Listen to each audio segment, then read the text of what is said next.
శ్రీకృష్ణుడు ద్వాపరయుగంలో అవతారం చాలించటంతో ద్వారకా నగరం సముద్రంలో మునిగిపోయింది. అదే సమయంలో కలియుగం ప్రారంభమైంది. పవిత్రాణాయ సాధూనాం వినాశాయ చతుష్కృతాం ధర్మ సంస్థాపనార్థాయ సంభవామి యుగే యుగే. ధర్మాన్ని కాపాడటానికి అధర్మాన్ని నిర్మూలించడానికి కలియుగంలో కల్కిగా అవతరించనున్నాడు శ్రీమన్నారాయణుడు. కలియుగంలో రోజురోజుకి ధర్మం, దయ, నీతి, సత్యం నశిస్తుంది.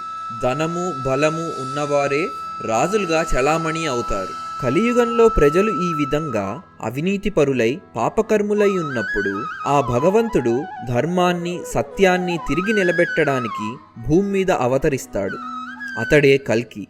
ఇక్ష్వాకు వంశంలో శంబల గ్రామమున విష్ణుయసుడు సుమతీలకు జన్మించిన వాడే భగవంతుడు కల్కి.